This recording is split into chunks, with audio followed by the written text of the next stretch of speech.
Hello മക്കളെ, അപ്പൊ നമ്മള് plateau where the earth history slumbers എന്ന് പറയുന്ന ചാപ്റ്റർ ആയിരുന്നു പഠിച്ചുകൊണ്ടിരുന്നത്. ഇതിനകത്ത് നമ്മള് ഡെക്കാൻ പ്ലാറ്റ്യൂവിനെ പറ്റി ഡീറ്റെയിൽ ആയിട്ട് നോക്കി അല്ലെ. അപ്പൊ ഇനി നമ്മൾ നെക്സ്റ്റ് നോക്കാൻ പോകുന്നതാണ് രണ്ടാമത്തെ ക്ലാസിഫിക്കേഷൻ. ലൊക്കേഷന്റെ ബേസ്ഡ് ആയിട്ടുള്ള ക്ലാസിഫിക്കേഷനിൽ രണ്ടാമത്തത് വരുന്നത് സെൻട്രൽ ഹൈലാൻഡ്സ് അല്ലെങ്കിൽ മധ്യോന്നത തടം. ഓക്കെ, മധ്യോന്നത തടം അല്ലെങ്കിൽ സെൻട്രൽ ഹൈലാൻഡ്സ്. എവിടെയായിരുന്നു സെൻട്രൽ ഹൈലാൻഡ്സ്? നമ്മൾ മാപ്പിൽ കണ്ടിട്ടുണ്ടായിരുന്നു അല്ലെ. സെൻട്രൽ ഹൈലാൻഡ്സ് എവിടെയായിരുന്നു ലൊക്കേറ്റ് ചെയ്തിട്ടുണ്ടായിരുന്നത്? ഇതിനകത്ത് ഇതാണല്ലേ, ഈ ഒരു പോർഷൻ ആണ് സെൻട്രൽ ഹൈലാൻഡ്സ് ആയിട്ട് വരുന്നത്. നമ്മുടെ ഡെക്കാൻ പ്ലാറ്റ്യൂ അല്ലെ, താഴത്തെ പോർഷൻ ആരവല്ലി ഹിൽസിന്റെ താഴത്തെ പോർഷൻസിന് ഡെക്കാൻ പ്ലാറ്റ്യൂ എന്നും മേലത്തെ പോർഷൻ അല്ലെ സെൻട്രൽ ഹൈലാൻഡ്സ്. ഇത് അപ്പൊ നിങ്ങൾക്ക് കാണുന്നപ്പോ തന്നെ മനസ്സിലാവും അല്ലെ, നോർത്ത് ഇന്ത്യൻ പ്ലെയിന്റെ തൊട്ട സൗത്ത് ആയിട്ട് വരുന്ന പോർഷൻ ആണ് സെൻട്രൽ ഹൈലാൻഡ്സ് എന്ന് പറയുന്നത്. ഓക്കെ, ആൻഡ് ആ സെൻട്രൽ ഹൈലാൻഡ്സിനെ പറ്റിയിട്ടാണ് നമ്മൾ നെക്സ്റ്റ് നോക്കുന്നത്. And Central Highlands are the extensive plateau region that lies to the north of Satpura Ranges. അല്ലെ, സത്പുര റേഞ്ചസിന്റെ താഴെയുള്ള പോർഷൻ ആണ് എന്തെന്ന് പറയുന്നത്? ഡെക്കാൻ പ്ലാറ്റ്യൂ എന്ന് പറയുന്നത്. ആൻഡ് സത്പുര റേഞ്ചസിന്റെ മേലെയുള്ള അല്ലെ നോർത്ത് പോർഷനിലാണ് നമ്മൾ മാപ്പിൽ ഇപ്പൊ കണ്ടു സെൻട്രൽ ഹൈലാൻഡ്സ് ഉള്ളത്. സോ സത്പുര പർവ്വതനിരയ്ക്ക് വടക്കുള്ള വിശാല പീഠപ്രദേശമാണ് മധ്യ ഉന്നത തടം. The Aravalli Mountains are on the western margin of land known as Malwa Plateau. എന്താണ് മാൽവ പ്ലാറ്റ്യൂ എന്ന് പറയുന്നത്? ഓക്കെ, മാൽവ പീഠഭൂമി എന്ന് വിളിക്കുന്ന ഈ പ്രദേശത്തിന്റെ പടിഞ്ഞാറേ അരിക് അരാവലി പർവ്വതമാണ്. ഓക്കെ, മാൾവ പീഠഭൂമി എന്നാണ് നമ്മൾ സെൻട്രൽ ഹൈലാൻഡ്സിനെ വിളിക്കുന്നത്. അതിന്റെ പടിഞ്ഞാറേ അരിക് എന്ന് പറയുന്നത് അരാവല്ലി പർവ്വതമാണ്. നമ്മൾ കണ്ടു. ഓക്കെ, മാപ്പിൽ നമ്മൾ കണ്ടു. അവിടെ നിങ്ങൾക്ക് അരാവല്ലി കാണാൻ വേണ്ടിയിട്ട് പറ്റും. ദീർഘകാലമായുള്ള അപരദന പ്രക്രിയകളിലൂടെ തേയ്മാനം സംഭവിച്ച പ്രായം ചെന്ന മടക്കു പർവ്വതങ്ങൾക്ക് അഥവാ അവശിഷ്ട പർവ്വതങ്ങൾക്ക് ഉദാഹരണമാണ് അരാവലി നിര എന്ന് പറയുന്നത്. So the Aravalli ranges is an example for old fall mountains or മടക്കു പർവ്വതങ്ങൾ എന്ന് പറഞ്ഞു കഴിഞ്ഞാൽ എന്തായിരുന്നു? വടക്കു പർവ്വതം എന്ന് പറഞ്ഞു കഴിഞ്ഞാല് എന്താണ്? ആ രണ്ട് ലാൻഡ് ഇങ്ങനെ അടുത്തടുത്ത് വരുന്ന സമയത്ത് അല്ലെ, നമ്മൾ എന്തെങ്കിലും ഒരു സാധനം ഇങ്ങനെ സ്ട്രെയിറ്റ് ആയിട്ട് നിൽക്കുന്ന സാധനം നമ്മൾ ഇങ്ങനെ പെട്ടെന്ന് കംപ്രസ് ചെയ്യുന്ന സമയത്ത് ഇടയിൽ ഒരു മടക്ക് പോലെ ഫോൾഡ് ചെയ്യും അല്ലെ, ആ ഒരു ഫോൾഡ്. അതുപോലെ ഭൂമികള് അടുത്തേക്ക് വരുന്ന സമയത്ത് ഒരു പ്രഷർ വരുന്ന സമയത്ത്, ഒരു കംപ്രഷൻ വരുന്ന സമയത്ത് അവിടെ ഒരു മടക്ക് സാധനം വരും. അതുപോലെ ഫോം ചെയ്യുന്ന ഒരു മടക്കായിട്ട് ഫോം ചെയ്യുന്നതാണ് മടക്ക് പർവ്വതങ്ങൾ അല്ലെ. പർവ്വതങ്ങളെ പോലെ ഫോം ചെയ്യുന്നതാണ് മടക്ക് പർവ്വതങ്ങൾ. അപ്പം അതാണ് ഫോൾഡ് മൗണ്ടെയിൻസ് എന്ന് പറയുന്നത്. So Aravalli ranges is an example for all the fold mountains or residual mountains worn down by long term erosion. കുറെ കാലമായിട്ട് ഇങ്ങനെ അവശിഷ്ട എന്താ പറയാ അപരദന പ്രക്രിയ വഴി അതാണ് ഫോം ചെയ്തിട്ടുള്ളത്. Mount Abu, a major hill station, is in Aravalli Ranges. Mount Abu is also the highest peak in Malwa Plateau. The plateau region along the eastern part of the Central Highlands is the Chota Nagpur Plateau. This plateau, situated at the south of the Rajmahal Hills, is the richest storehouse of minerals. പ്രധാന മലയോര വിനോദസഞ്ചാര കേന്ദ്രമായിട്ടുള്ള mount Abu Aravalli നിരയിലാണ്. Malwa പീഠഭൂമിയിലെ ഏറ്റവും ഉയരമുള്ള കൊടുമുടിയും mount Abu ആണ്. Okay, and അതാണ് highest peak in Malwa plateau എന്ന് പറയുന്നത്. And മധ്യ ഉന്നത തടത്തിന്റെ കിഴക്കു ഭാഗത്തായി സ്ഥിതി ചെയ്യുന്ന പീഠഭൂമിയാണ് ഛോട്ടാ നാഗ്പൂർ പീഠഭൂമി. ഓക്കെ, മധ്യോന്നത തടത്തിന്റെ കിഴക്ക് ഭാഗത്തായിട്ട് സ്ഥിതി ചെയ്യുന്ന പീഠഭൂമിയാണ് ഛോട്ടാ നാഗ്പൂർ പീഠഭൂമി. അപ്പൊ നിങ്ങൾക്ക് എല്ലാം ഈ മാപ്പിൽ നോക്കിക്കഴിഞ്ഞാൽ കാണാൻ വേണ്ടി പറ്റും എവിടെയാണ് ഛോട്ടാ നാഗ്പൂർ പീഠഭൂമി ഉള്ളത് എന്ന്.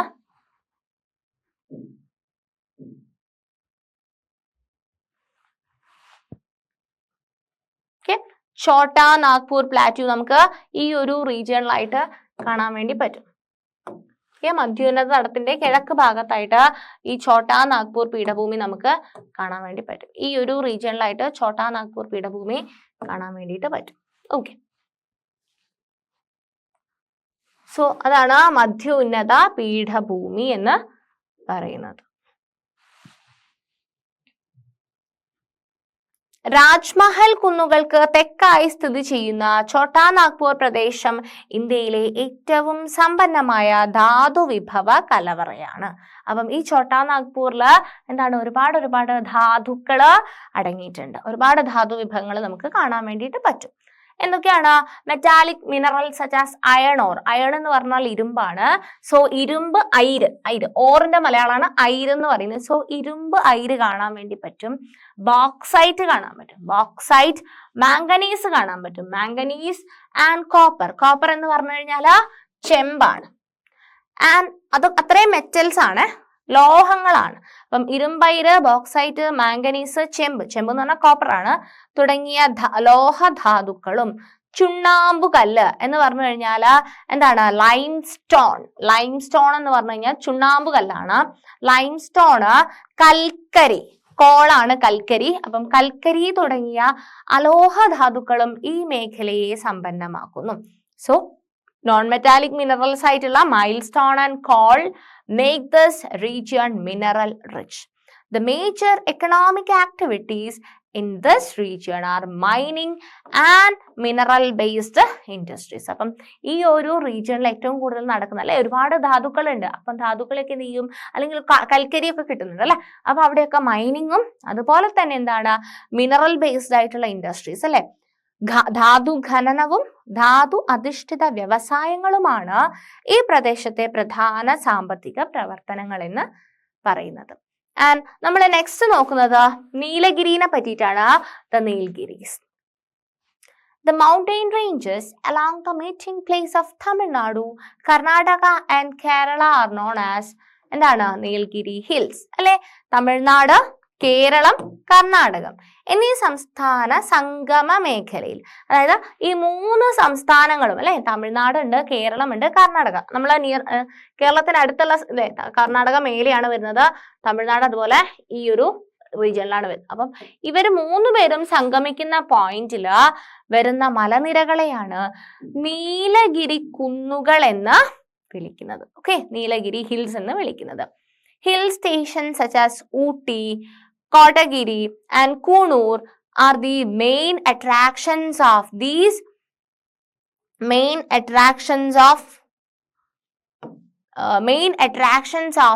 region belonging to the Western Ghats. Okay, so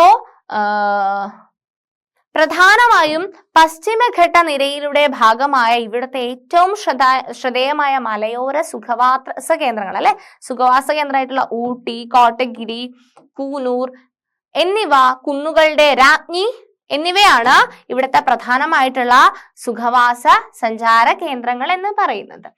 and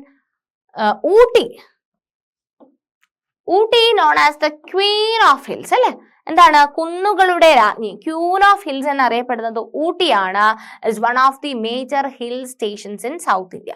south ഇന്ത്യയിലെ ഒരു പ്രധാനപ്പെട്ട ഉദകമണ്ഡലം എന്ന് പറയുന്ന അല്ലെ, ഉദകമണ്ഡലം എന്ന് പറയുന്ന ഊട്ടി, അതാണ് ക്യൂൻ ഓഫ് ഹിൽസ് എന്ന് പറയുന്നത്.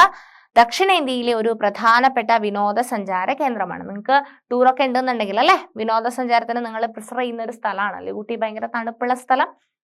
Yes. Beautiful and extensive meadows, temperate vegetation, cool and pleasant climate, tea plantations, commercial vegetable farming and pollution-free environment make the Nilgiris more attractive. അല്ലെ, ഭയങ്കര അട്രാക്റ്റീവ് ആക്കാനുള്ള റീസൺ എന്താണ്? നീലഗിരിയെ ഭയങ്കര മനോഹരമായിട്ടുള്ള വിശാലമായിട്ടുള്ള പുൽമേടുകൾ അല്ലെ, മെഡോസ് കാണാൻ പറ്റും, മിതോഷ്ണ സസ്യജാലങ്ങൾ കാണാൻ പറ്റും, സുഖശീതളമായിട്ടുള്ള കാലാവസ്ഥ അല്ലെ, നല്ല തണുത്ത കാലാവസ്ഥയാണ്, തേയിലത്തോട്ടങ്ങൾ അല്ലെ, നന്നായിട്ടുള്ള ഒരു തേയിലത്തോട്ടം നിങ്ങൾക്ക് കാണാൻ പറ്റും, വാണിജ്യ പച്ചക്കറി കൃഷി അല്ലെ, പലതരത്തിലുള്ള പച്ചക്കറി, ക്യാരറ്റ്, അങ്ങനെ ആപ്പിള് ക്യാരറ്റ് ഒക്കെ നിങ്ങൾക്ക് കാണാൻ വേണ്ടിയിട്ട് പറ്റും. പച്ചക്കറി കൃഷിയും മാലിന്യമുക്തമായ പരിസ്ഥിതിയും നീലഗിരിയെ പൊല്യൂഷൻ ഫ്രീ ആണ് ആ ഏരിയ എന്ന് പറയുന്നത്. സോ മാലിന്യമുക്തമായ പരിസ്ഥിതിയും നീലഗിരിയെ ആകർഷകമാക്കുന്നു. And the Nilgiris with its rich biodiversity is the first biosphere reserve in India. Important ആണ്. ബയോസ്ഫിയർ റിസർവ് ഇൻ ഇന്ത്യ എന്ന് പറയുന്നത്, അല്ലെ? സോ ജൈവ വൈവിധ്യ സമ്പന്നമായ നീലഗിരിയാണ് ഇന്ത്യയിലെ ആദ്യത്തെ ജൈവമണ്ഡല ഉദ്യാനം. Biosphere reserve നീലഗിരിയാണ്. ഓക്കെ, ഇനി നമ്മൾ നെക്സ്റ്റ് നോക്കാൻ പോകുന്നത്, അപ്പൊ നമ്മൾ സെൻട്രൽ ഹൈലാൻഡ്സിനെ പറ്റിയിട്ടാണ് പറഞ്ഞിട്ടുള്ളത്, അല്ലെ? അപ്പൊ നമ്മൾ ഡെക്കാൻ പ്ലാറ്റ്യൂ കംപ്ലീറ്റ് ചെയ്തു, സെൻട്രൽ ഹൈലാൻഡ്സ് പറഞ്ഞു. Okay, climatic diversity in peninsular plateau. ഉപദ്വീപീയ പീഠഭൂമി, പെനിൻസുലാർ പ്ലാറ്റ്യൂയിലെ കാലാവസ്ഥ, അവിടെ എങ്ങനെയാണ് ക്ലൈമറ്റ് ഉണ്ടാവുന്നതെന്നാണ് നമ്മൾ നോക്കാൻ വേണ്ടി പോകുന്നത്. So Peninsular Plateau generally experiences tropical monsoon climate. ഏത് കാലാവസ്ഥയാണ് അവിടെ എക്സ്പീരിയൻസ് ചെയ്യുന്നത്? ട്രോപ്പിക്കൽ മൺസൂൺ ക്ലൈമറ്റ് ആണ് എക്സ്പീരിയൻസ് ചെയ്യുന്നത്. ഉപദ്വീപീയ പീഠഭൂമിയിൽ പൊതുവെ ഉഷ്ണമേഖലാ മൺസൂൺ കാലാവസ്ഥ. മലയാളത്തിൽ എന്താ പറയാ? ട്രോപ്പിക്കൽ മൺസൂൺ ക്ലൈമറ്റിനെ ഉഷ്ണമേഖലാ മൺസൂൺ കാലാവസ്ഥയാണ് പൊതുവായിട്ട് അനുഭവപ്പെടുന്നത്. But there is considerable spatio temporal variation in temperature and rainfall.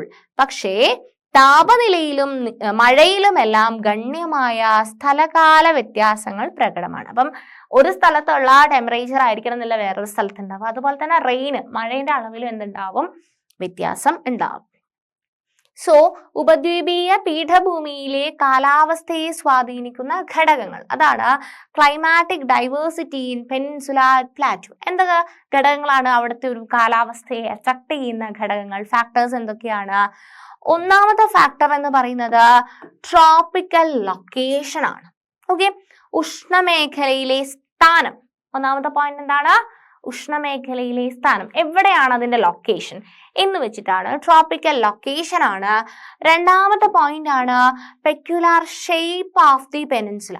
ആ ഒരു ഉപദ്വീപിന്റെ ഒരു സവിശേഷമായിട്ടുള്ള ആകൃതി, ആ ഒരു ഷേപ്പ് എന്താണോ അതനുസരിച്ചിരിക്കും അതിന്റെ കാലാവസ്ഥ. മൂന്നാമത്തെ പോയിന്റ് എന്ന് പറയുന്നത് ഡിസ്റ്റൻസ് ഫ്രം ദി ഓഷ്യൻ. സമുദ്രനിരപ്പ്, അല്ലെ? ഓഷ്യൻ തീരപ്രദേശം അല്ലെങ്കിൽ സമുദ്രനിരപ്പിൽ നിന്നും എത്ര ദൂരം മാറിയിട്ടാണ് ഈ ഒരു പെനിൻസുലാർ പ്ലാറ്റ്യൂ ഉള്ളത്, അതാണ് ഡിസ്റ്റൻസ് ഫ്രം ദി ഓഷ്യൻ. നാലാമത്തെ ഫാക്ടർ എന്ന് പറയുന്നത് ഓറിയന്റേഷൻ ഓഫ് മൗണ്ടെയിൻ റേഞ്ചസ്.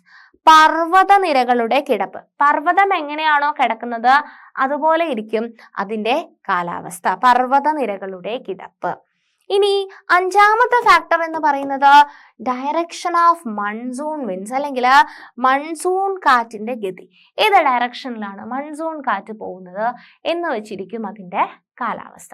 അപ്പം ഉപദ്വീപീയ പീഠഭൂമിയിലെ കാലാവസ്ഥയെ സ്വാധീനിക്കുന്ന ഘടകങ്ങൾ ഏതൊക്കെയാണ് മക്കളെ? ട്രോപ്പിക്കൽ ലൊക്കേഷൻ അല്ലെങ്കിൽ ഉഷ്ണമേഖലയിലെ സ്ഥാനം, പെക്യുലാർ ഷേപ്പ് ഓഫ് ദി പെനിൻസുല, അല്ലെ? അതിന്റെ സ്ഥാനം, അതിന്റെ ഷേപ്പ്, എത്ര ദൂരാണ് സമുദ്രം കഴിഞ്ഞിട്ട് എത്ര ദൂരം കഴിഞ്ഞിട്ടാണ് ഈ ഉപദ്വീപീയ പീഠഭൂമി ഉള്ളത്. അതുപോലെ തന്നെ അവിടുത്തെ പർവ്വത നിരകൾ എങ്ങനെയൊക്കെയാണ് ഓറിയന്റേഷൻ ചെയ്തിരിക്കുന്നത്. അതുപോലെ തന്നെ കാറ്റ്, അല്ലെ? മൺസൂൺ കാറ്റിന്റെ ഗതി എങ്ങനെയാണോ അതുപോലെ ഇരിക്കും അവിടുത്തെ കാലാവസ്ഥ. Okay, Bearing the mountain region, the average summer temperature in the peninsular plateau is more than 30 degrees Celsius. അപ്പം പർവ്വത മേഖല ഒഴിച്ചു നിർത്തിക്കഴിഞ്ഞാല് ഉപദ്വീപീയ പീഠഭൂമിയിൽ ഉഷ്ണകാലത്തെ ശരാശരി താപം എത്രയാണ്? 30 ഡിഗ്രി സെൽഷ്യസിന് മുകളിലായിരിക്കും. Okay, and temperature at the Deccan Plateau generally touches 38 degrees Celsius in March. month of March എന്ന് പറയുന്നത് പൊതുവെ എന്താണ്? ചൂട് കൂട്ടിയ സമയമാണ്. പൊതുവെ 30 ഡിഗ്രി ആണെങ്കിലും മന്ത് ഓഫ് മാർച്ചിൽ എന്താവും? മാർച്ച് മാസത്തിൽ ഡെക്കാൻ പീഠഭൂമിയിലെ താപനില സാധാരണ 38 ഡിഗ്രി സെൽഷ്യസിന് വരെ ഉയരാറുണ്ട്. And generally, low temperature prevails at higher elevations in the Western Ghats. പശ്ചിമഘട്ടത്തിലെ ഉയർന്ന പ്രദേശങ്ങളിൽ പൊതുവെ കുറഞ്ഞ താപനിലയാണ് രൂപപ്പെടാറുള്ളത്. അപ്പം പശ്ചിമഘട്ടത്തിൽ നല്ല ഉയർന്നു നിൽക്കുന്ന സ്ഥലത്തൊക്കെ എന്താണ്? കുറഞ്ഞ താപനിലയാണ് പൊതുവെ ആയിട്ട് അനുഭവപ്പെടാറ്. And the diurnal range of temperature is very high along the interiors of the plateau due to the considerable fall in the night temperature. And diurnal range എന്ന് പറഞ്ഞു കഴിഞ്ഞാൽ എന്താണെന്ന് ഞാൻ പറഞ്ഞുതരാം. So ഡയേണൽ റേഞ്ചിന് മലയാളത്തില് ദൈനിക താപാന്തരം എന്നാണ് പറയുക. അപ്പൊ ദൈനിക താപാന്തരം നിങ്ങൾ ആ വാക്ക് നിങ്ങൾ ഓർത്തു വെക്കണം, അതിന്റെ ഡെഫിനിഷൻ നിങ്ങൾ പഠിച്ചിരിക്കണം.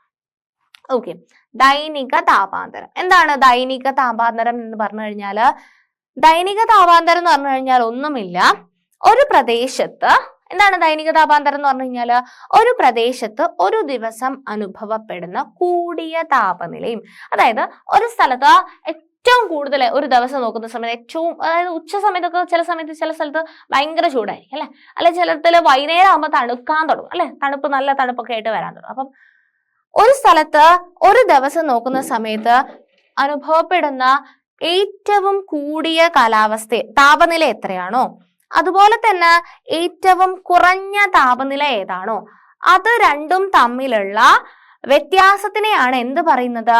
ദൈനിക താപാന്തരം എന്ന് പറയുന്നത്. സോ പീഠഭൂമിയുടെ ഒരു പ്രദേശത്ത് ഒരു ദിവസം അനുഭവപ്പെടുന്ന കൂടിയ താപനിലയും കുറഞ്ഞ താപനിലയും തമ്മിലുള്ള വ്യത്യാസമാണ് ദൈനിക താപാന്തരം എന്ന് പറയുന്നത്. And it is the diurnal range of temperature is the difference between the maximum temperature and minimum temperature recorded at a particular place in a day. അല്ല, ഒരു സ്ഥലത്ത് റെക്കോർഡ് ചെയ്യുന്ന ആ ദൈനിക താപാന്തരം എന്തായിരിക്കും? പീഠഭൂമിയുടെ ഉൾപ്രദേശങ്ങളില് ശൈത്യകാലത്ത് ദൈനിക താപാന്തരം വളരെ കൂടാറുണ്ട്. ഓക്കെ, അത് എന്താണ്, ചില സ്ഥലത്ത് ഭയങ്കര ആ വ്യത്യാസം വളരെ കൂടി നിൽക്കാറുണ്ട്. അതായത് ഒരു സമയത്ത് ഇപ്പൊ ഒരു സമയത്ത് 38 ആണെങ്കിൽ ചില സമയത്ത് അവിടെ 20 ആയിരിക്കും. അങ്ങനെ ആ രീതിയിൽ എന്താണ് വലിയൊരു വ്യത്യാസം, 38 20 പോയി കഴിഞ്ഞാൽ 18 ഡിഗ്രി സെൽഷ്യസിന്റെ വ്യത്യാസം വരികയാണ് അല്ലെ, ഒരു ദിവസം തന്നെ അത്രയും വലിയൊരു ഹ്യൂജ് ആയിട്ട് മാറാറുണ്ട്. അപ്പൊ ആ ഒരു വ്യത്യാസം ഏറ്റവും കൂടുതലുള്ളത് ഇപ്പൊ ഒരു 35 ആന്ന് വിചാരിച്ചോ, ഏറ്റവും കുറഞ്ഞ ടെമ്പറേച്ചർ എന്ന് പറയുന്ന ഒരു 25 ആന്ന് വിചാരിച്ചു ഒരു ദിവസം. അപ്പം ഇത് രണ്ടും തമ്മിലുള്ള വ്യത്യാസം അല്ലെ, 35 - 25 ആണ്, അതായത് 10 ഡിഗ്രി സെൽഷ്യസ്. അതാണ് അന്നത്തെ ദൈനിക താപാന്തരം എന്ന് പറയുന്നത്. ഓക്കെ, സോ അത് അങ്ങനെ വ്യത്യാസം വരാൻ കാരണം രാത്രി താപം ഗണ്യമായി കുറയും അല്ലെ. രാത്രി സമയത്ത് ചിലപ്പോൾ നന്നായിട്ട് അല്ലെ, സൂര്യനൊന്നും ഇല്ലാത്തതാണ്, അപ്പൊ എന്ത് ചെയ്യാറുണ്ട്, ചിലപ്പോൾ നന്നായിട്ട് ടെമ്പറേച്ചർ കുറയാറുണ്ട്. അപ്പൊ അതുകൊണ്ട് ചിലപ്പം വലിയ രീതിയിലുള്ള ദൈനിക താപാന്തരം ഉണ്ടാവാനുള്ളൊരു സാധ്യതയുണ്ട്. ഓക്കെ, ഇനി നമ്മൾ നെക്സ്റ്റ് നോക്കുന്നത് പ്ലാറ്റ്യൂ ഔട്ട്സൈഡ് ദി പെനിൻസുല, ഉപദ്വീപിന് പുറത്തുള്ള പീഠഭൂമി അല്ലെ. ഉപദ്വീപിന് പുറത്ത് എന്തെങ്കിലും പീഠഭൂമി ഉണ്ടോ? പ്ലാറ്റ്യൂ ഔട്ട്സൈഡ് ദി പെനിൻസുല എന്നാണ് നമ്മൾ നെക്സ്റ്റ് നോക്കുന്നത്. Yes, it has been ascertained that the regions composed of metamorphic rocks such as marble, slate and gneiss at Jaisalmer of Rajasthan are part of the peninsular plateau. അതെ, രാജസ്ഥാനിലുള്ള ജയ്സാൽമറിൽ കാണപ്പെടുന്ന marble, slate, nice തുടങ്ങിയ കായാന്തരിത ശിലാനിർമ്മിത ഭാഗങ്ങൾ ഉപദ്വീപീയ പീഠഭൂമിയുടെ ഭാഗമാണെന്ന് കണ്ടെത്തിയിട്ടുണ്ട്. അപ്പം രാജസ്ഥാനിലുള്ള കുറച്ച് പോർഷനും കൂടെ എന്തിന്റെ പാട്ടാന്ന് കണ്ടെത്തിയിട്ടുണ്ട്? ഉപദ്വീപീയ പീഠഭൂമി. അതായത് നമ്മൾ ഈ പറഞ്ഞിരിക്കുന്ന കൂടാതെ അതും ഉപദ്വീപീയ പീഠഭൂമിയുടെ ഭാഗമാണെന്ന് കണ്ടെത്തിയിട്ടുണ്ട്. Studies also revealed that the Meghalaya Plateau region was originally part of the Peninsular Plateau, which was later separated by geomorphic processes. അതുപോലെ തന്നെ മേഘാലയയുടെ പീഠഭൂമി എന്ത് ചെയ്യുന്നുണ്ട്? ഇന്ത്യയുടെ വടക്ക് കിഴക്കായിട്ട് വേറിട്ട് നിൽക്കുന്ന മേഘാലയ പീഠഭൂമിയും ഭൗമ ചലനങ്ങളാൽ പ്രധാന ഉപദ്വീപീയ ഭൂമിയിൽ നിന്നും വേർപെട്ടതാണെന്ന് കണക്കാക്കുന്നുണ്ട്. അപ്പം നമ്മൾ ഈ പറഞ്ഞിരിക്കുന്ന പീഠഭൂമി അല്ലാതെ രാജസ്ഥാനിലുള്ള ജയ്സാൽമറിൽ കാണപ്പെടുന്നതും ഉപദ്വീപീയ പീഠഭൂമിയുടെ പാർട്ടാണെന്ന് കണ്ടെത്തിയിട്ടുണ്ട്. അതുപോലെ തന്നെ ഇനീഷ്യലി മേഘാലയയിൽ ഇപ്പൊ അത് വേറിട്ട് നിൽക്കുന്നതാണ്, പക്ഷെ അത് മുമ്പ് എന്തായിരുന്നു? ഉപദ്വീപീയ പീഠഭൂമിയിൽ നിന്നും വേറിട്ട് പോയൊരു പ്രദേശമാണെന്നും കണക്കാക്കപ്പെടുന്നുണ്ട്. The rock outcrops along the Kutch and Kathiawar regions in Gujarat have also been found to be a part of Peninsular Plateau. Rainfall is moderate or scanty throughout the Peninsular Plateau except the western slopes of the Western Ghats. അപ്പം ഗുജറാത്തിലെ കച്ച്, കത്യാവർ മേഖലയിലെ ശിലാതലപ്പുകൾ ഉപദ്വീപീയ പീഠഭൂമിയുടെ ഭാഗമാണെന്ന് കണ്ടെത്തിയിട്ടുണ്ട്. പശ്ചിമഘട്ടത്തിന്റെ പടിഞ്ഞാറേ ചരിവ് ഒഴികെ ഉപദ്വീപീയ പീഠഭൂമിയിലെ മിക്കവാറും പ്രദേശങ്ങളിൽ മഴ മിതമോ വിരളമോ ആണ്. ഓക്കെ, അപ്പം വേറൊരു ലൊക്കേഷനാണ് ഇപ്പൊ പറഞ്ഞിട്ടുള്ള ഗുജറാത്തിലെ കച്ച് കത്തിയാവർ മേഖല. അപ്പം അതും ഉപദ്വീപീയ പീഠഭൂമിയുടെ ഭാഗമാണെന്ന് കണ്ടെത്തിയിട്ടുണ്ട്. അതുപോലെ തന്നെ നമ്മുടെ പശ്ചിമഘട്ടം വെസ്റ്റേൺ ഗട്ട്സിന്റെ പടിഞ്ഞാറേ ചരിവ് ഒഴികെയുള്ള ഉപദ്വീപീയ പീഠഭൂമിയില് മിക്കവാറും പ്രദേശങ്ങളില് മഴ വളരെ മിതമോ അല്ലെങ്കിൽ കുറച്ച് മാത്രമേ ഉണ്ടാവാറുള്ളൂ. Okay, during the south west monsoon season the moisture-laden winds raised and condensed along the western slopes of the Western Ghats cause heavy rainfall along the windward side. The west coast and the western slopes of the Western Ghats receive 250 to 400 centimeter rainfall during this period. അപ്പം തെക്ക് പടിഞ്ഞാറൻ monsoon കാലത്ത് അല്ലെ, monsoon രണ്ട് കാലം പറയുന്നില്ലേ, അതിനകത്ത് തെക്ക് പടിഞ്ഞാറൻ മൺസൂൺ കാലത്ത് പശ്ചിമഘട്ടത്തിന്റെ പടിഞ്ഞാറേ ചരിവിൽ തട്ടി ഉയരുന്ന ഈർപ്പവാഹിയായ വായു തണുക്കുകയും, ഇത് നമുക്ക് ഞാനത് ഇമേജ് വെച്ചിട്ട് പറഞ്ഞുതരാം കേട്ടോ. സോ തെക്കു പടിഞ്ഞാറൻ മൺസൂൺ കാലത്ത് പശ്ചിമഘട്ടത്തിന്റെ പടിഞ്ഞാറേ ചരിവിൽ തട്ടി ഉയരുന്ന ഈർപ്പവാഹിയായ വായു തണുക്കുകയും കാറ്റിന് അഭിമുഖമായ വശത്ത് വലിയ തോതിൽ മഴയ്ക്ക് കാരണമാവുകയും ചെയ്യുന്നു. ഓക്കെ, അപ്പം 250 സെന്റിമീറ്റർ മുതൽ 400 സെന്റിമീറ്റർ വരെയാണ് ഈ കാലയളവിൽ പടിഞ്ഞാറൻ തീരത്തും പശ്ചിമഘട്ടത്തിന്റെ പടിഞ്ഞാറും ലഭിക്കുന്ന മഴ. സോ തെക്ക് പടിഞ്ഞാറൻ മൺസൂൺ കാലം, തെക്ക് പടിഞ്ഞാറൻ മൺസൂൺ ഉണ്ടാവുന്ന സമയത്ത് പശ്ചിമഘട്ടത്തിന്റെ പടിഞ്ഞാറേ ചരിവിൽ തട്ടി ഉയരുന്ന ഈർപ്പവാഹിയായിട്ടുള്ള, അപ്പം ഇവിടുന്ന് സമുദ്രത്തു നിന്ന് അങ്ങോട്ടേക്ക് അടിക്കുന്ന കാറ്റായിരിക്കും. അപ്പം അത് ഭയങ്കര എന്തായിരിക്കും, വാട്ടർ കണ്ടന്റ് അല്ലെ, നല്ല ഈർപ്പമുള്ള കാറ്റായിരിക്കും. ആ കാറ്റ്, അവിടെ പർവ്വതമുണ്ട്,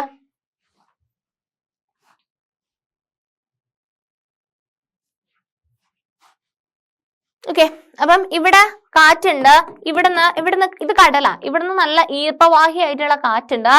ഇവിടെ എത്തുന്ന സമയത്ത്, ഈ കുന്ന് എത്തുന്ന സമയത്ത് എന്താണ്, ഇവിടെ തട്ടിയിട്ട്, ഈ കുന്നിന് തട്ടിയിട്ട് ഇവിടെ തന്നെ മേഘങ്ങൾ ഉണ്ടായിട്ട് ഇവിടെ തന്നെ മഴ പെയ്യും. ഓക്കെ, ഇവിടുന്ന് കാറ്റ് അങ്ങോട്ടേക്ക് പോവില്ല. ഓക്കെ, അപ്പൊ ഇവിടെ തന്നെ നന്നായിട്ട് മഴ പെയ്യും. അതാണ് ഞാൻ ഇപ്പൊ പറഞ്ഞിരിക്കുന്ന പോയിന്റ് എന്ന് പറയുന്നത്. ഓക്കെ, സോ തെക്ക് പടിഞ്ഞാറൻ മൺസൂൺ കാലത്ത് പശ്ചിമഘട്ടത്തിന്റെ പടിഞ്ഞാറേ ചെരുവിൽ തട്ടി ഉയരുന്ന ഈർപ്പവാഹിയായ വായു തണുക്കുകയും കാറ്റിന് അഭിമുഖമായ വശത്ത് വലിയ തോതിൽ മഴയ്ക്ക് കാരണമാവുകയും ചെയ്യുന്നു. അപ്പൊ അവിടെ നല്ല മഴ കിട്ടും. 250 to 400 സെന്റിമീറ്റർ വരെയുള്ള മഴ കിട്ടാറുണ്ട്.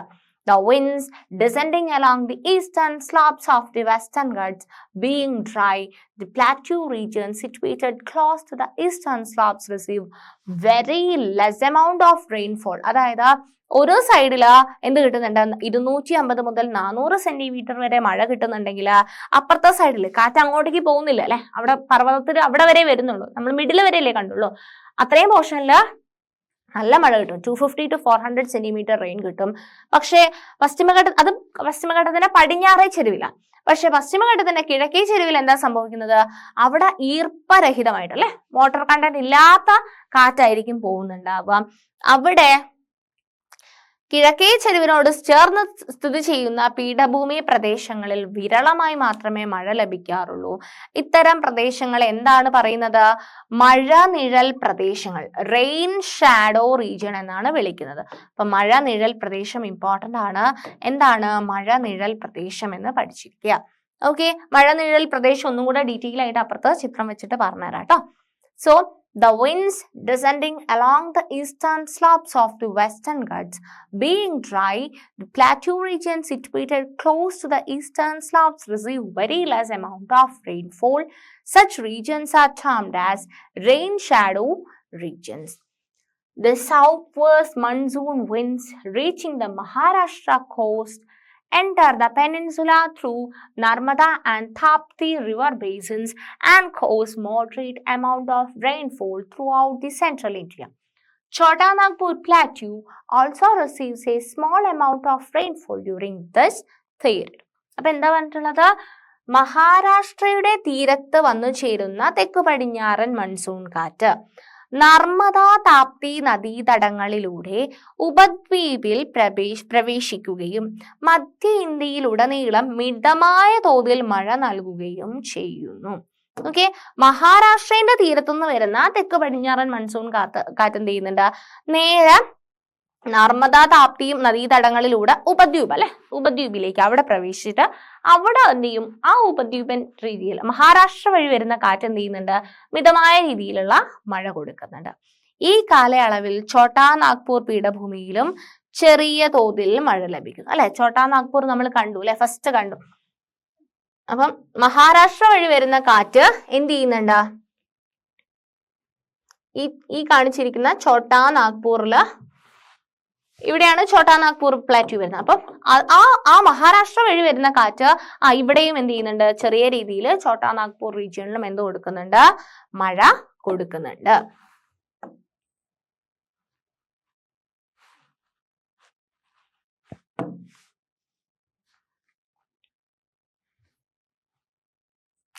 ഈ കാലയളവിൽ ഛോട്ടാ നാഗ്പൂർ പീഠഭൂമിയിലും ചെറിയ തോതിൽ മഴ ലഭിക്കുന്നു. And the peninsular plateau generally experiences dry climate during the northeast monsoon or retreating monsoon season. Okay, വടക്ക് കിഴക്കൻ മൺസൂൺ അഥവാ മൺസൂണിന്റെ പിൻവാങ്ങൽ കാലം അല്ലെ, വടക്ക് കിഴക്കൻ മൺസൂണിനെ തന്നെയാണ് മൺസൂണിന്റെ പിൻവാങ്ങൽ കാലം എന്ന് പറയുന്നത്. ആ സമയത്ത് ഉപദ്വീപീയ പീഠഭൂമിയിൽ പൊതുവെ വരണ്ട കാലാവസ്ഥയാണ് അനുഭവപ്പെടുന്നത്. Though the low pressure worlds developed over the Bay of Bengal causes അല്ലെ, ബംഗാൾ ഉൾക്കടലിൽ ഇങ്ങോട്ടേക്ക് ആ ഒരു ഇതിനെയാണ് എന്ത് പറയുന്നത്, മൺസൂണിന്റെ പിൻവാങ്ങൽ കാലം എന്ന് പറയുന്നത്. ആ സമയത്ത് ബംഗാൾ ഉൾക്കടലിൽ രൂപപ്പെടുന്ന ന്യൂനമർദ്ദ ചുഴികൾ ഉപദ്വീപിന്റെ കിഴക്കൻ തീരത്ത് പ്രത്യേകിച്ച് തമിഴ്നാട് ആന്ധ്ര തീരങ്ങളിൽ വൻതോതിൽ മഴയുണ്ടാക്കുമെങ്കിലും പീഠഭൂമിയിലേക്ക് ഇതിന്റെ ആനുകൂല്യം എത്താറില്ല. Okay, so though the low pressure worlds developed over the Bay of Bengal causes heavy showers along the east coast, especially Tamil Nadu and Andhra Pradesh, the plateau remains unaffected. അപ്പം ഇവിടെയാണ് അല്ലെ, ഇതാണ് ബേ ഓഫ് ബംഗാൾ, ഇവിടെയാണ് bay of Bengal വരുന്നത് അല്ലെ. ഈ bay of ബംഗാളിൽ നിന്നുമുള്ള കാറ്റ് എന്ത് ചെയ്യുന്നുണ്ട്, മൺസൂണിന്റെ പിൻവാങ്ങൽ സമയത്ത് ഈ തമിഴ്നാടിന്റെ ഈ ഏരിയയിലൊക്കെ എന്ത് ചെയ്യുന്നുണ്ട്, നല്ല മഴ കൊടുക്കുന്നുണ്ട്. പക്ഷെ അത് പ്ലാറ്റ്യൂ റീജിയനിലേക്ക് ആ ഒരു മഴയുടെ എഫക്റ്റ് അത്ര കണ്ട് എത്തുന്നില്ല. ഓക്കെ, സോ അപ്പൊ നമ്മൾ നേരത്തെ മഴനിഴൽ പ്രദേശം പറഞ്ഞിട്ടുണ്ടായിരുന്നു, അതെന്താണെന്ന് ഞാൻ ഒന്നും കൂടി ഒരു പിക്ചർ വെച്ചിട്ട് പറഞ്ഞുതരാം കേട്ടോ. റെയിൻ ഷാഡോ റീജിയൺ അല്ലെങ്കിൽ മഴനിഴൽ പ്രദേശങ്ങൾ എന്ന് പറഞ്ഞു കഴിഞ്ഞാൽ moisture laden winds from the sea rise along the windward sides of mountains. The air rising in this manner condenses to form rain-bearing clouds and causes heavy rainfall along the windward side. But the leeward sides generally remain rainless as the descending air along the slope is dry. Such regions are called as rain shadow regions. അപ്പം ഈ സംഭവം നിങ്ങൾ പഠിച്ചിരിക്കുക. Rain shadow region എന്താന്ന് മസ്റ്റായിട്ടും പഠിച്ചിരിക്കുക. So എന്താണ് പറഞ്ഞിട്ടുള്ളത്, കടലിൽ നിന്നും ഈർപ്പം വഹിച്ചെത്തുന്ന കാറ്റുകൾ പർവ്വതങ്ങളിൽ തട്ടി ഉയരുന്നു. ഇത്തരത്തിൽ ഉയരുന്ന വായു ഘനീഭവിച്ച് മഴമേഘങ്ങൾ രൂപപ്പെടുകയും പർവ്വതങ്ങളുടെ കാറ്റിന് അഭിമുഖമായ വശത്ത് ധാരാളം മഴ നൽകുകയും ചെയ്യുന്നു. എന്നാൽ പർവ്വതങ്ങളുടെ പ്രതിമുഖ വശത്ത് താഴ്ന്നിറങ്ങുന്ന വായു പൊതുവെ ഈർപ്പരഹിതമായതിനാൽ അവിടെ മഴ കുറവായിരിക്കും. ഇത്തരം പ്രദേശങ്ങളെ മഴനിഴൽ പ്രദേശങ്ങൾ എന്ന് വിളിക്കുന്നു. അപ്പം ഇവിടെ ഞാൻ പറഞ്ഞു, ഇവിടെ കടലുണ്ട് അല്ലെ, ഈ കടലിൽ നിന്നും കാറ്റടിക്കും അല്ലെ. ഈ കാറ്റ് ഇങ്ങനെ, ഇവിടെ പർവ്വതമുണ്ട്, ഇവിടെ വലിയൊരു പർവ്വതമുണ്ട്. അപ്പം ഇവിടുന്ന് കടലിൽ നിന്നും ഇങ്ങോട്ടേക്ക് കാറ്റടിക്കുമ്പം ഈ കടലിൽ നിന്നും വരുന്ന കാറ്റിൽ എന്തുണ്ടാവും, ഈർപ്പത്തിന്റെ അംശമുണ്ടാവും അല്ലെ. എന്തുണ്ടാവും, നല്ല ജലാംശമുള്ള അല്ലെ, ഈർപ്പമുള്ള ഒരു കാറ്റായിരിക്കും. ഈ കാറ്റ് എന്ത് ചെയ്യുന്നുണ്ട്, ഇതാണ് കാറ്റിന് അഭിമുഖമായിട്ടുള്ള വശം. ഓക്കെ, ഈ ഒരു സൈഡാണ് കാറ്റിന് അഭിമുഖമായിട്ടുള്ള, പർവ്വതത്തിന്റെ ഈ സൈഡാണ് കാറ്റിന് അഭിമുഖമായിട്ടുള്ള വശം. ഓക്കെ, ഇനി ഈ ഒരു സൈഡ് അല്ലെ, ഈ ഒരു പ്രദേശമുണ്ട്, അതാണ് കാറ്റിന് പ്രതിമുഖമായിട്ടുള്ള വശം. അപ്പം ഇത് കാറ്റിന് അഭിമുഖമായിട്ടുള്ള വശമാണ്, ഇത് കാറ്റിന് പ്രതിമുഖമായിട്ടുള്ള വശമാണ്. എന്ന് പറഞ്ഞു കഴിഞ്ഞാല് ഇവിടെ സീ ഉണ്ട്, ഇവിടെ നിന്നും വാമായിട്ടുള്ള മോയിസ്റ്റ് എയർ അല്ലെ, വാട്ടർ കണ്ടന്റ് ഉള്ള എയർ ഇതില വരുന്നുണ്ട്. ഇവിടെ വിൻവാർഡ് സൈഡ് ആണ്, ഇത് ലീവാർഡ് സൈഡ് ആണ്. ഓക്കെ, ഇത് കാറ്റിന് അഭിമുഖമായിട്ടുള്ള സൈഡാണ്, ഇത് കാറ്റിന് പ്രതിമുഖമായിട്ടുള്ള സൈഡാണ്. ഓക്കെ, അപ്പം ഇവിടെ നിന്നും ഈ കടലിൽ നിന്നും ഇങ്ങോട്ടേക്ക് അടിക്കുന്ന കാറ്റ് ഈർപ്പവാഹികളായിട്ടുള്ള കാറ്റാണ്. ഈ വായു ഇവിടെ തണുപ്പുണ്ട് അല്ലെ, അപ്പൊ ഇവിടെ നിന്ന് തന്നെ തട്ടി ഇത് ഘനീഭവിച്ച് ഇവിടെ എന്ത് ഫോം ചെയ്യും? ഇവിടെ മഴ പെയ്യാനുള്ള മേഘങ്ങൾ ഈ സൈഡിൽ, കാറ്റിന് അഭിമുഖമായിട്ടുള്ള വശത്ത് മഴ പെയ്യാൻ വേണ്ടിയിട്ട് മേഘങ്ങളൊക്കെ ഫോം ചെയ്യും. അതുപോലെ തന്നെ എന്ത് ചെയ്യും? ഇവിടെ നന്നായിട്ട് മഴ കിട്ടുകയും ചെയ്യും. ഓക്കെ, ഈ റീജിയണില് ഇവിടെ നല്ല ഈർപ്പവാഹിയായിട്ടുള്ള കാറ്റുണ്ട്, ഇവിടുന്ന് കാറ്റ് ഘനീഭവിച്ച് ഇവിടെ നല്ല റെയിൻഫോൾ അല്ലെ, ഇവിടെ നല്ല റെയിൻഫോൾ കിട്ടും.